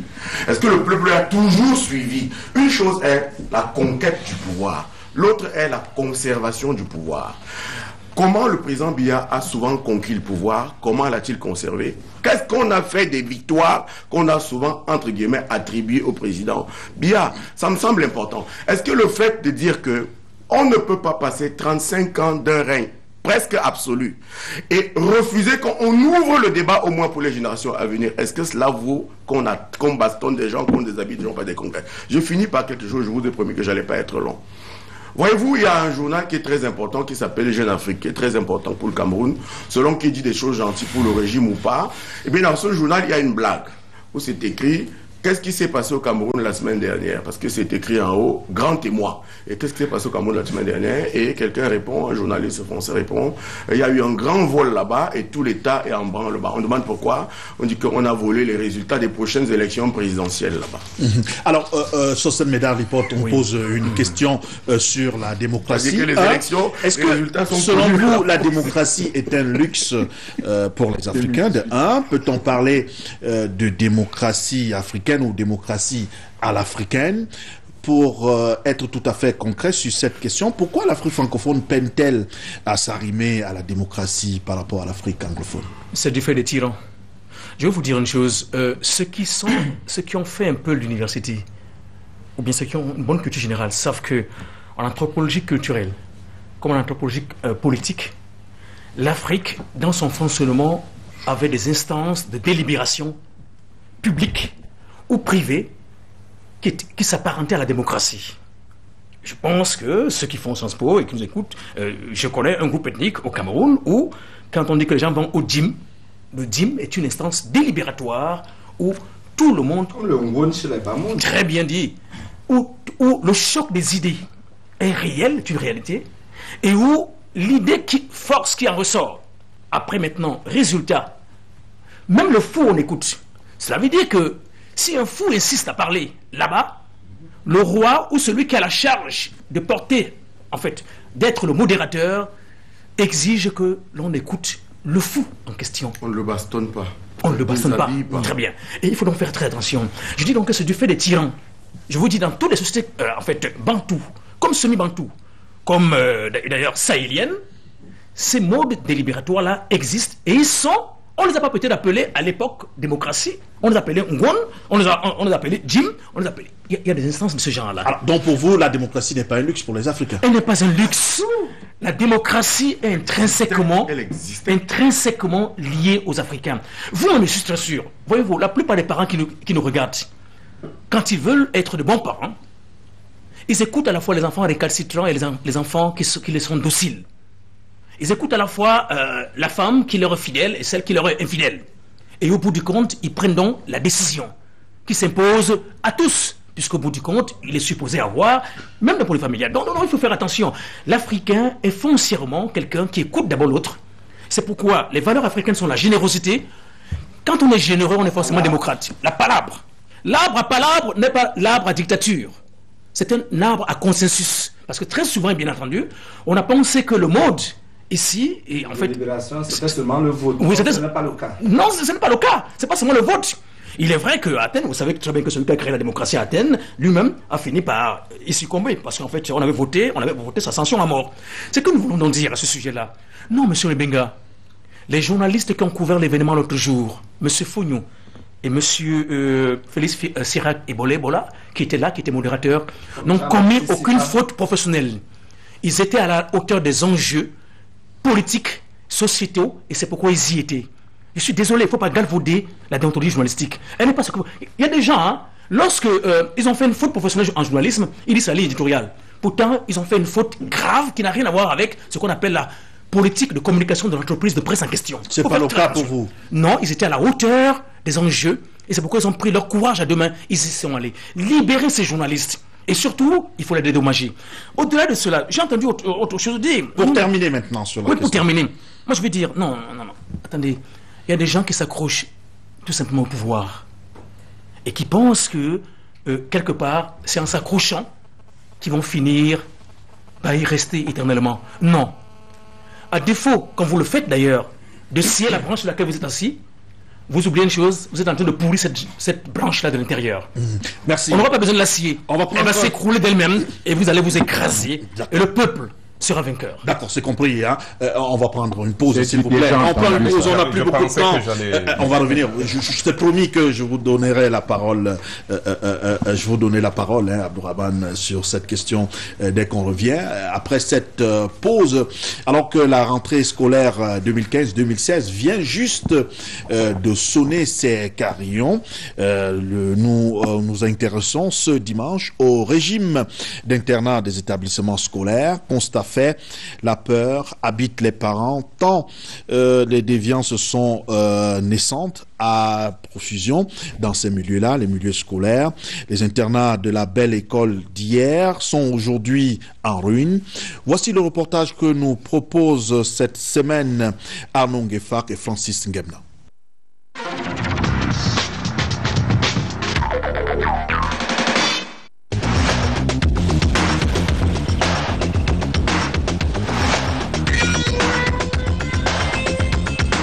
Collège Uni des Lacs, à Ibolova en version internat. Plus d'un demi-siècle après, voici la dépouille qui fait pièce de souvenir. La gloire d'antan de cet établissement a laissé place à une camarde. À quelques contours de là, le visage du lycée classique moderne, abri d'un internat public aujourd'hui vidé de son sens et de son existence. Les bâtiments seuls ont survécu et la faculté des sciences juridiques et politiques de l'université de Yaoundé 2 pour son antenne de Bolova vient de signer sa reconversion. Le constat au Cameroun révèle que 7 sur 10 internats ont fermé leurs portes cette dernière décennie et 3 sur 10 sont tombés en ruine. Le regard en fait sur cette forme d'école née du contexte colonial a changé d'il y a 50, 40 ou 30 ans. À l'internat, il y a trop de déviance que l'on remarque aujourd'hui. Vous voyez, les trans viennent de l'internat, les fornications et tout ce libertinage que l'on vit dans la société aujourd'hui. L'enfant part à l'internat, tu es sûr que ton enfant est parti à l'internat, il est bien suivi là-bas. Après, l'enfant part avec la grossesse à la maison. Les internats actuels sont comme des prisons. Ce qui veut dire, les enfants, lorsque vous les mettez dans un internat, il y a beaucoup de risques de déviance. On préfère mater l'enfant à la maison, comme tu surveilles ton enfant. Internat, foyer de déviance, lieu de soustraction des libertés, préjugés ou réalités. J'ai eu souvent quelques cas là, des élèves qui ont réussi à faire introduire le tramol au sein de notre internat. Mais tout de suite, nous avons eu la chance, n'est-ce pas, de mettre la main sur eux et directement, ils ont été remis à leurs parents. Confirmation pour un tableau bien sombre. Mais des beaux jours, certains en vivent encore, les confessionnels en premier. Le cas du collège Sainte-Thérèse de Mva dans la Léquier et l'Institut Don Bosco de Bolova. Plutôt une grande demande et manque de place puisque chaque année des parents courent pour solliciter nos services au niveau de l'internat. Nous attendons pratiquement au niveau de l'internat de filles 150 filles et là-haut 80 et c'est déjà plein. Un bonheur qui constitue le vœu cher de l'internat Saint-André du collège Stol d'Arcono. Ce que les historiens du lieu appellent la honte de cette cité. Difficile de croire que dans cette désormais ruine sont passées des hautes personnalités de l'État et de l'Église catholique. Monseigneur Jean Zoua, de regrettée mémoire, Monseigneur Joseph Atanga, le directeur du cabinet civil, Martin Belinga Iboutou et le président Paul Biya, entre autres. Dans cette chambre, juste derrière moi, dormait Paul Biya durant ses années de séminaire dans cet internat. Aujourd'hui, le bâtiment tout entier est devenu une ruine, comme bien de bâtiments ici. L'état est tout simplement pitoyable. Les tuiles du toit sont en dernière demeure au sol. Les constructions sont au pied délabrement. Ici, c'était leur dortoir et de l'autre côté, c'était les bureaux des principales et autres. Triste sort, la barrière métallique a même cédé place au bambou de Chine. Le mal, ce sont les moyens pour l'entretien, pense-t-on ici. Ça nous fait mal au cœur que, vous savez, les anciennes structures, il y a toujours eu un problème d'entretien. Pour faire un tour dans toutes les structures d'église, même ailleurs au Cameroun, vous allez comprendre que ceux qui étaient là avant, peut-être avaient des moyens, ils avaient peut-être des subventions de l'autre côté qui aidaient pour maintenir. Mais à l'heure actuelle, après leur départ, je peux dire des expatriés, les autres missionnaires, il n'y a pas les moyens pour l'entretien. Et dire qu'à l'époque, c'était l'avant-gardisme à Akono. Château d'eau, cuvette parabolique, l'étage curieux, on n'était que dans les années 40. Les habitudes sont aujourd'hui retournées à la post-indépendance, l'époque où 3 pierres et un peu de bois suffisaient pour un foyer épanoui.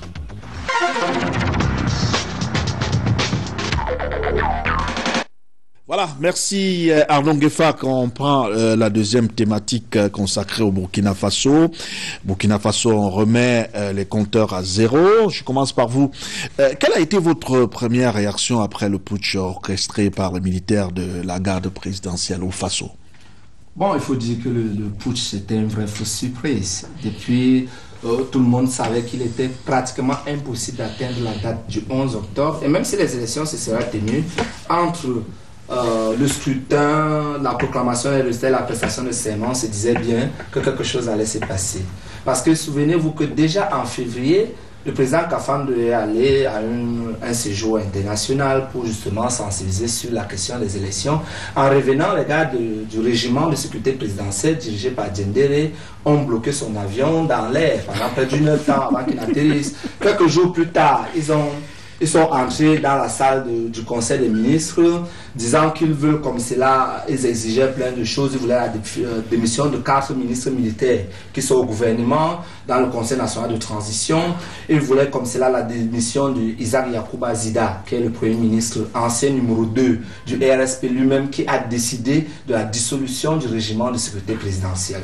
Donc, le 4 juillet, là, en dernière date, le 4 juillet, lors d'un autre Conseil de ministres, les mêmes gars du RSP sont entrés dans la salle et ils ont décidé comme cela de molester une fois de plus les ministres et le président de transition.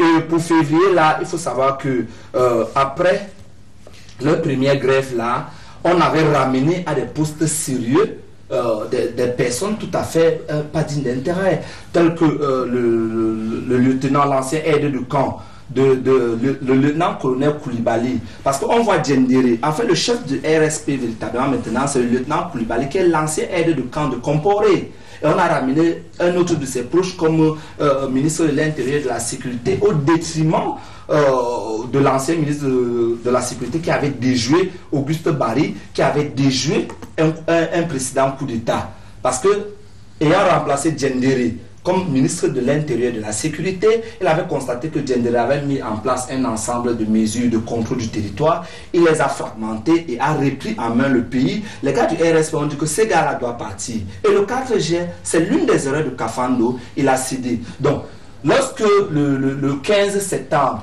le juge d'instruction du tribunal militaire de Ouagadougou convoque les avocats de la famille Sankara pour le 17 septembre afin de rendre public qui prennent connaissance du rapport justement sur l'assassinat de Thomas Sankara, du temps où M. Djendere, très ami avec M. Comporé, avait joué un rôle un peu trop, puisque c'est les hommes sous les ordres de Djendere qui ont tué Thomas Sankara, et plus tard, quelqu'un comme Henri Zongo ou bien le capitaine Lingani qui était numéro 3 et numéro 4 de la révolution avait également été tué. Là on soupçonne directement Djendere. Lorsqu'on a convoqué la famille Sankara, les avocats pour le 17, il était clair que Djendere a fait ce coup d'état-là. Son histoire d'élection inclusive, mise à côté des membres du CDP, etc., c'est de la poudre aux yeux. Tout le monde sait que ce que Djendere négocie, et depuis que les négociations ont commencé avant-hier avec les émissaires de la CEDEAO, Djendere a un seul problème, c'est son amnistie. C'est pour ça que hier soir, 500 militaires et 1300 des RSP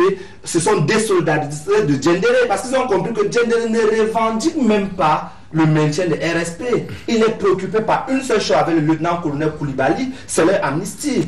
Donc, c'est une véritable fausse surprise, mais comme je l'ai dit sur votre chaîne ici il y a 2 ou 3 jours, on va revenir à la normale. Et Djendere a fait ce qu'il y avait de pire, parce que là, c'est un putsch suicidaire, tout le monde l'a dit. Il ne pouvait pas tenir. Il dit qu'il veut contrôler Ouagadougou avec 1300 gars. Mais ces gars-là doivent manger, doivent boire, doivent se reposer. On a constaté que quand Macky Sall arrivait, beaucoup de gars de RSP en faction pour préserver le couvre-feu n'étaient même plus. Ils sont allés, ils devaient se laver, ils devaient manger. Toute la communauté internationale était contre eux. Tout le monde était prêt pour les sanctionner. Donc, ce qui se passe au Burkina Faso, je sais que quelques personnes, je termine par là, telles que Sassou, se sont plus ou moins réjouis parce qu'ils devaient dire aux Congolais que comme vous voulez me chasser, si vous descendez dans la rue, comme a promis l'autre, que ce soit à RDC ou Katumbi à Kabila, que si tu essaies un troisième faux penalty, on envahit le stade, là, Abdourahmane, c'est un peu de quoi je parle. Alors là, Et ils étaient déjà heureux parce qu'ils allaient dire que non, comme on l'a vu en Égypte, la contre-révolution triomphe toujours des dynamiques insurrectionnelles populaires. Mais là, ils se sont foutus le doigt. Le Djendéré va partir et il sera envoyé en prison. Sosten Médard, est-ce que Blaise Compaoré ne manœuvre pas à distance dans cette histoire? C'est Blaise Compaoré qui a la manœuvre. C'est lui le commanditaire. Il a des soutiens en Afrique de l'Ouest et sans doute aussi certains autres soutiens au-delà de l'Afrique, en Occident notamment. Je le dis, et vous le verrez. Vous verrez, et d'ailleurs, au moment où nous parlons là, il y a des milliers, des dizaines de millions de Burkinabés qui sont dans les rues. La société civile, eh oui, monsieur Bebenga, la société civile, partout, ils sont en train de manifester au moment où nous parlons en ce moment, pour dire jamais on veut que l'ancien président de la transition arrive, le président de la transition revienne au pouvoir. C'est vrai, il a commis une erreur. Parce qu'il aurait peut-être pu faire un peu comme Biya fait en 84 après le putsch. Parce que Robespierre nous disait ceci. C'est un enfant de la Révolution française. Parce qu'on parle de révolution. La révolution se fait jamais en une année. Hein. En réalité, elle se prolonge souvent. En système pénal, l'habit pénal. Plus il y a des soldats dans un État, plus la nation s'affaiblit. Voilà un État, le Burkina Faso, qui a 18 millions d'habitants. Il y a de nombreux généraux. Il y a une armée dans l'armée. Heureusement que l'armée républicaine, la grande armée, n'est pas dans le coup en question. Heureusement aussi, comme vient de le dire d'ailleurs, tout à l'heure, sur ce plateau, ici en plateau, qu'une partie d'ailleurs des RSP, du régiment en question, se désolidarise de l'autre. En fait, c'est parce qu'il joue sa reddition, parce qu'il est le pion de M. Compaoré. Et c'est pour ça. Et des forces, des informations récurrentes nous disent qu'il y a un certain nombre d'éléments. L'information n'est pas seulement par la voie du téléphone. Hein.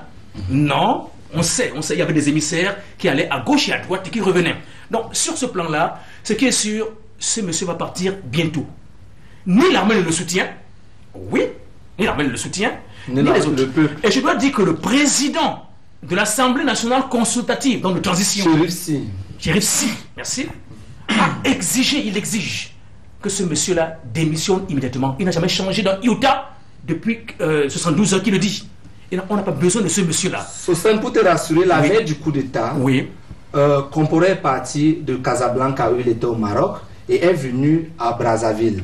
Et les rumeurs couraient que comme fait de route bientôt pour aller à Ouagadougou. Joli détail. Sassou Nguesso lui aurait remis 100 millions, d'autres parlent de 150 millions pour qu'il commence à préparer ses affaires. Et que, vous savez, quand vous demandez aux gens de faire un putsch, quand vous arrivez rapidement, il faut un peu les faroter. Voilà. Juste pour terminer sur la question. L'armée, c'est dans les casernes. C'est pour la sécurité de l'État. L'armée, lorsqu'elle se mêle de politique, l'État n'existe plus. Vous savez très bien. Alors, on va terminer par vous. Et puis une dernière question pour Abdourahmane sur la question. Est-ce que, entendre parler les uns et les autres, on ne peut pas voir dans ce push un ensemble de bavures des autorités de la transition qui a conduit à cette situation? Les militaires sont des gens sympathiques, mais désormais, il faudra écouter le gros de la population. Hein. Il y a des mutations inévitables du reste. Elles sont que même si un État ferme, c'est en ça que ça m'intéresse, hein, les leçons de cette histoire-là, même si un État ferme, le peuple peut ouvrir. On a parlé des morts, de ceci, de cela, mais la révolution se nourrit du sang du peuple et c'est le peuple qui triomphe toujours. Il faut donc aller dans le sens du peuple. Monsieur Djendéré, en tel, ne m'intéresse pas du tout. Le Burkina m'intéresse en ce que sa jeunesse donne un exemple au peuple africain. Quelqu'un a posé la question, que valent nos démocraties, entre guillemets, face au peuple, face au fusil?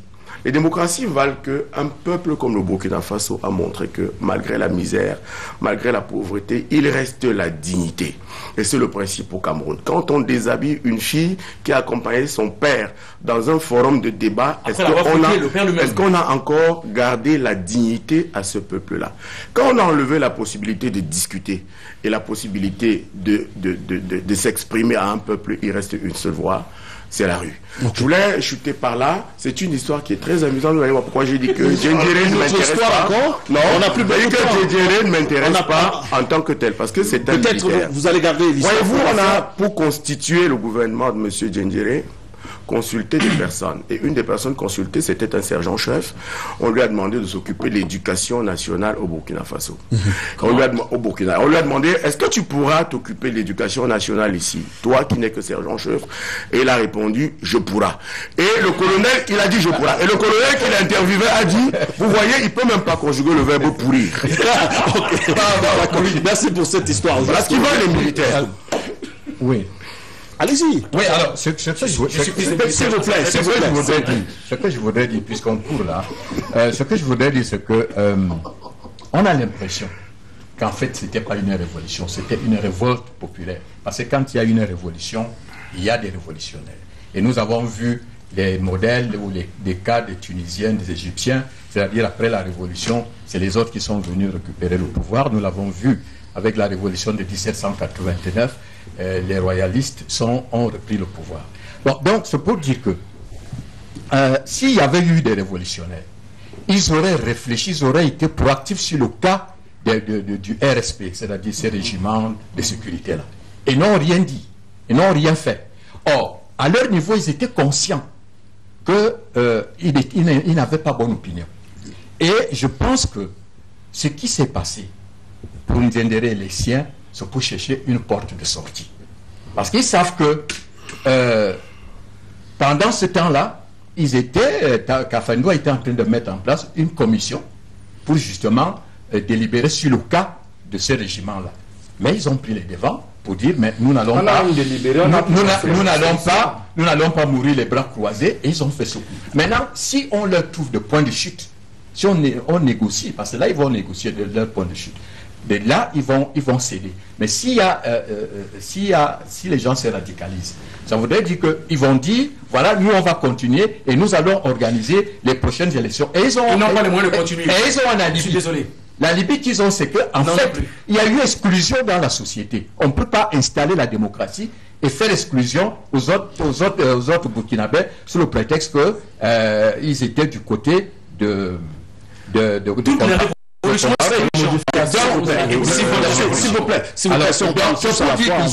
dernier élément, il faut faire attention. Là, ils sont au 6e coup d'État militaire depuis 1966, après le renversement de Yamogo, le premier président. Donc, 6 coups d'État. Donc, ils ont, jusqu'à ces jours, ils ont toujours été sous la dictature militaire. Alors, Abdourahmane, on parle des médiateurs, Macky Sall et autres. Que peuvent-ils faire pour sortir le Burkina Faso de cette crise? Bon, ils sont en train de faire preuve de beaucoup de maîtrise quand même. Mais je voudrais rassurer ceux qui sont là que je peux parfaitement parler de politique. Peut-être que ma position ne rentre pas dans vos standards. Moi, la particularité, c'est que je peux me mettre au-dessus. Parce que depuis vraiment, je n'ai jamais eu un engagement politique. Que ce soit au Cameroun, que ce soit ailleurs. Merci pour cette précision. Oui, et justement, et c'est pour ça que je voudrais dire, ce qui se passe au Burkina devrait nous interpeller. Moi, ça m'intéresse tout simplement parce que ça confirme ce que nous avons vécu en Tunisie, ce que nous vivons encore en Tunisie. C'est vrai que ça se passe quand même un peu. Ce que nous avons vécu en Libye, c'est que quand vous avez des forces de changement qui arrivent dans un pays et qui mettent comme ça à l'écart, par exemple, un système ou un pouvoir qui a été stable pendant plusieurs années, eh bien, écoutez, il y a des choses, il y a une manière de faire les choses. Et je pense que c'est là où la transition a failli. Au Burkina, il a parlé de l'exclusion. Où vous vous trouvez présentement?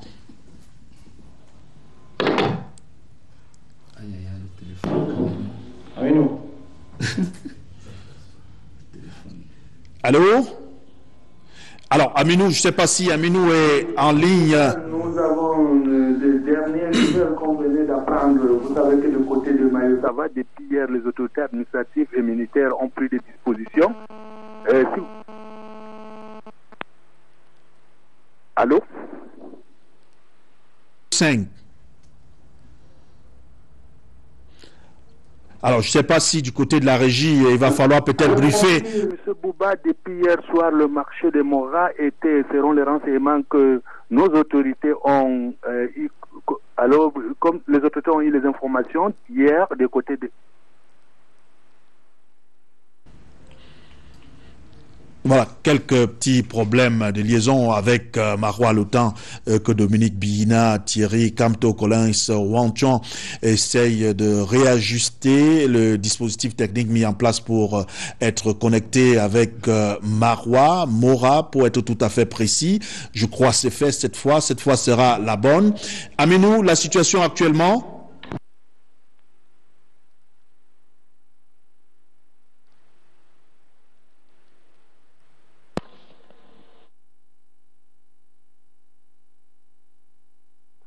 Ce qu'on peut dire, Bouba, depuis hier soir, le marché de Mora était fermé complètement par nos autorités administratives et militaires parce qu'il y avait eu des renseignements de ce côté-là parce qu'il devait avoir peut-être quelque chose. Et ce matin, il y a 5 kamikazes qui sont entrés dans la ville de Mora et 3 se sont fait exploser avec 2 de nos citoyens et 2 autres sont en fuite. Pour l'instant, nos forces de maintien de l'ordre sont en train de les rechercher et de les chercher. Et vous savez que la ville de Mora actuellement est bouclée à la veille de la fête du mouton.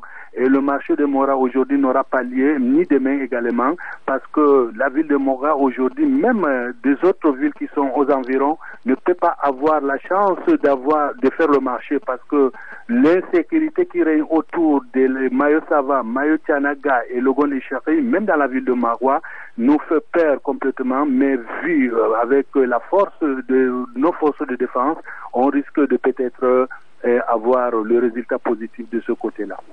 Merci à vous, Aminou, pour le travail de sape que vous abattez de ce côté-là. On retient que nos forces de défense ratissent large du côté de Mora pour rattraper les 2 kamikazes qui sont encore en circulation. On comptait sur leur perspicacité pour pouvoir les rattraper très rapidement. On termine avec la 3e dernière thématique consacrée au sport. Cette semaine, jeudi précisément, on a appris, on ne sait pas si c'est la mise à l'écart ou alors le limogeage du secrétaire général de la FIFA, Jérôme Valk.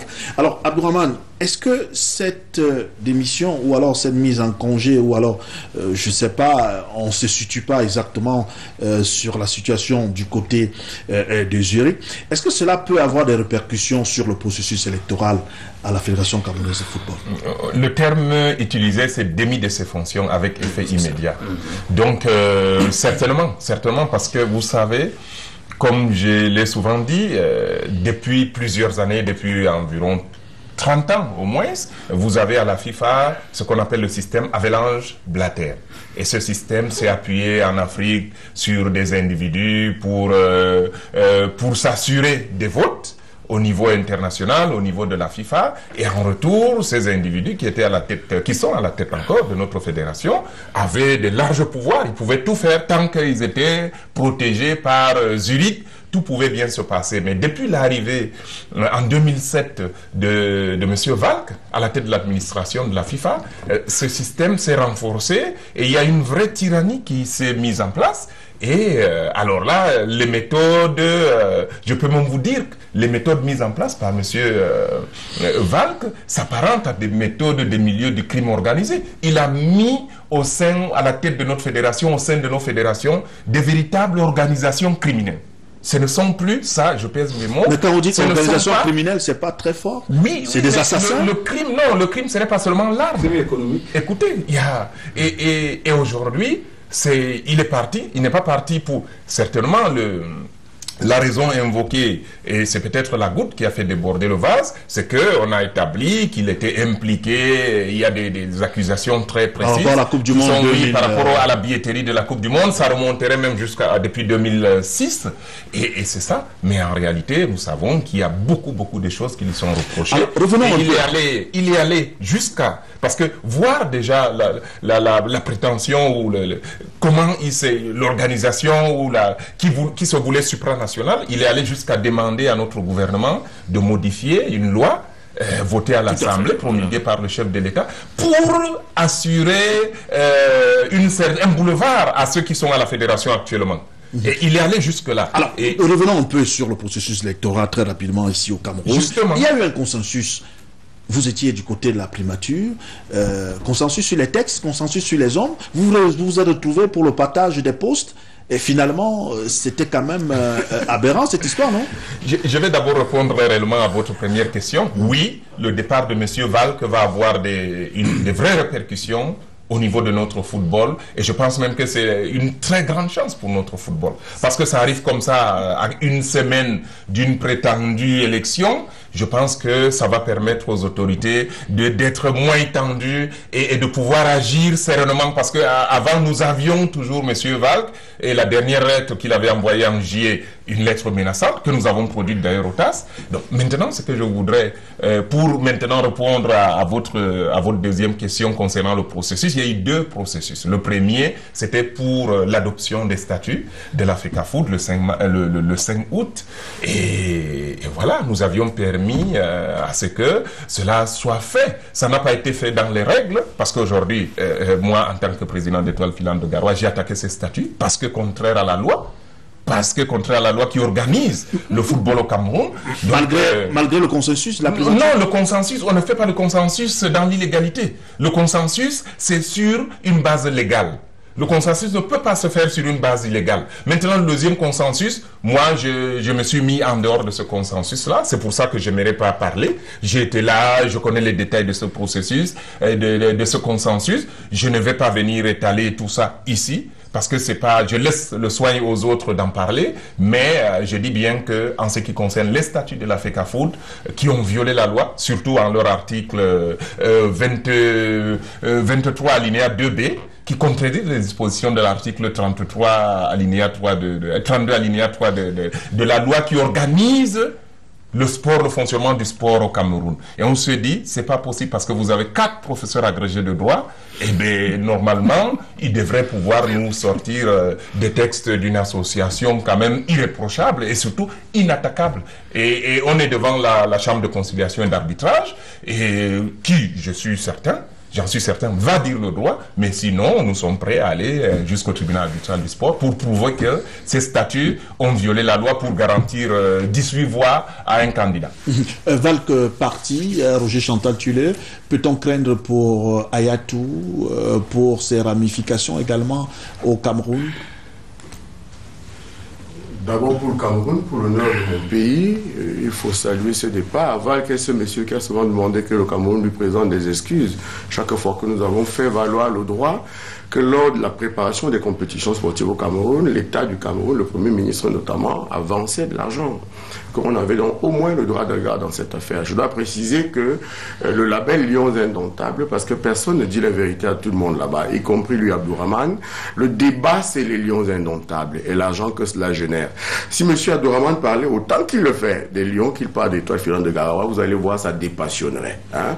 Depuis qu'il a parlé, il n'a pas cité Étoile Filante quelque part, 2-3 fois peut-être. Parce qu'il y a de l'argent liquide dans cette affaire. C'est pour cela que ça coince.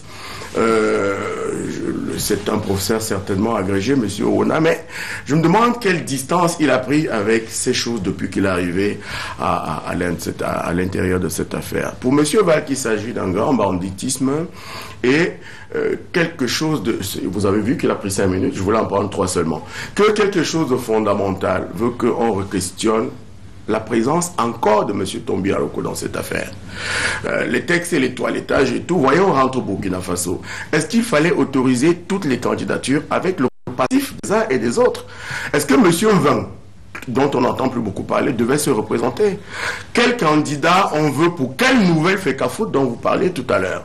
Si on est rentré avec des textes qui acceptent que M. Tombi Aroko soit candidat, que M. Bell, dont on dit avoir un casier judiciaire, soit candidat, que tel soit candidat, alors on n'est pas sorti de l'auberge. Je voulais préciser que Lions Indomptables a été créé par un monsieur qui s'appelle Toyembo Félix, et que cela appartient à l'État du Cameroun. Que si on veut faire des statuts, si on veut faire des lions, si on fait une nouvelle FECAFOOT, il faut mettre, pardon Abdourahmane, il faut mettre tous ces gens de côté. Abdourahmane et ses copains et tous les autres n'ont plus rien à voir là-dedans. Il faut peut-être un comité technique. Mis en place par le Premier ministre, par le cabinet civil, par je ne sais pas quoi, mais des gens neufs, des gens nouveaux, qui ne sont pas le président de l'équipe de l'Étoile Filante de Garoua, qui ne sont pas le président du Canon de Yaoundé, qui ne sont pas le président de Tonnerre de Yaoundé, mais qui sont cette crème désintéressée financièrement, qui va d'abord penser à l'avenir du football camerounais. Maintenant, je finis. J'avais demandé 3 petites minutes, je finis. Pour dire une chose très simple. En toute chose, il faut savoir dépassionner. Le football, c'est les émotions. Est-ce que nous n'avons pas mieux à gérer aujourd'hui que le football?